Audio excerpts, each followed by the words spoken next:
Muchachos, buen día. Tengan todos los que están visualizando un video más de la materia de introducción a las ciencias sociales. Vamos a estar checando el día de hoy el tema de dos métodos, el método experimental y el método dialéctico. Tiene mucho que ver con el tema de la clase anterior, que estábamos haciendo el contraste de lo que son las ciencias naturales y las ciencias sociales. Entonces, pongamos mucha atención a la siguiente información. Originalmente, toda forma de conocimiento se deriva de la filosofía. Sin embargo, con el paso del tiempo, la ciencia se separa de la filosofía.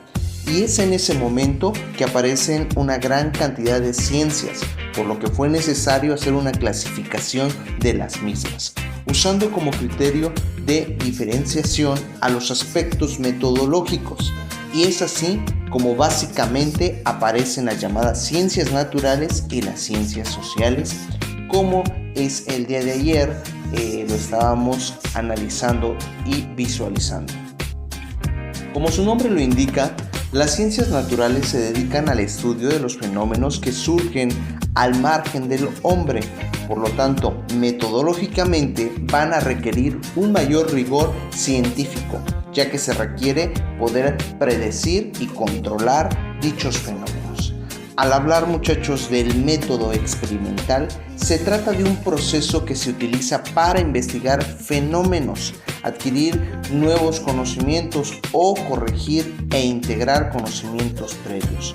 Se utiliza en investigación científica y se basa en la observación sistemática, la toma de mediciones, la experimentación, la formulación de pruebas y la modificación de hipótesis. El método en el que se sustentan las ciencias naturales es el llamado método científico o método experimental, que implica una serie de pasos para garantizar que los conocimientos obtenidos sean válidos y confiables. Estos pasos vamos a identificarlos de la siguiente manera. Número 1. Plantear el problema y hacer observaciones. Consiste en describir el motivo principal por el cual se lleva a cabo una investigación. Debe existir una información desconocida que se quiere conocer. Debe tratarse de un problema o situación que pueda resolverse y cuyas variables puedan ser medidas con precisión. El problema se plantea a partir de observaciones, las cuales deben ser objetivas y no subjetivas. En otras palabras, las observaciones deben poder ser verificadas por otros científicos. Las observaciones subjetivas, basadas en opiniones y creencias personales, no son parte del campo de la ciencia. Número 2. Plantear la hipótesis. La hipótesis es la posible explicación que puede darse con anticipación ante un fenómeno desconocido. Esta explicación busca relacionar las variables entre sí y anticipar qué tipo de relación tienen. Las hipótesis suelen tener estructuras similares, utilizando un modo condicional. Por ejemplo, al hablar de si X es igual a, entonces Y es igual a. Número 3. La experimentación. Esta fase corresponde a la realización de la investigación como tal. En este punto, el investigador debe hacer las acciones concretas a través de las cuales podrá observar y registrar el comportamiento de las variables, así como las relaciones que se generan entre estas. Todo el proceso de la investigación debe ser debidamente descrita y registrada. De esta forma, el investigador tendrá una bitácora precisa que le permitirá tener mucha más precisión en la ejecución, así como una mejor comprensión de los resultados finales. Número 4. La comprobación. La información obtenida gracias al método experimental debe analizarse estadísticamente. Esto permitirá que pueda comprobarse la veracidad de los resultados y dará señales importantes sobre qué tan significativos son los datos obtenidos. Con los resultados obtenidos, muchachos, es posible hacer una predicción que intente plantear cómo sería una situación similar, pero que aún no haya sido estudiada. Esta fase puede dar cabida a una nueva investigación centrada a un enfoque distinto del mismo problema desarrollado en el estudio actual. Número 5. Ley o teoría. Una vez analizados los datos, hechas las generalizaciones del caso y consideradas las predicciones correspondientes, es momento de plasmar las conclusiones de la investigación. Dado que el método experimental se centra en obtener resultados precisos, las conclusiones deben describirse de la forma más detallada posible, haciendo énfasis en las implicaciones de los datos recogidos. En las conclusiones debe confirmarse o negarse las hipótesis planteadas en un principio.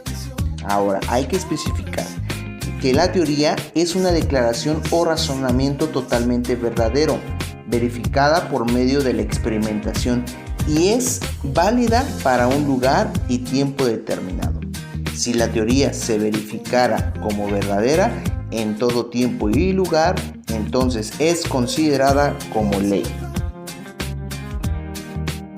Ahora, el método histórico dialéctico, vamos a identificarlo que a diferencia de las ciencias naturales, las ciencias sociales se dedican al estudio de los fenómenos que se producen como resultado de las interacciones que se dan entre los individuos, de tal manera que, metodológicamente hablando, es imposible que se pueda utilizar el método experimental en el estudio de los fenómenos sociales, ya que no son hechos cuantificables o predecibles, por lo que en estos casos se aplica el llamado método histórico dialéctico, que implica entender a los fenómenos sociales como hechos multifactoriales y por lo tanto se debe tomar en cuenta los aspectos políticos, económicos y socioculturales que rodean a un fenómeno.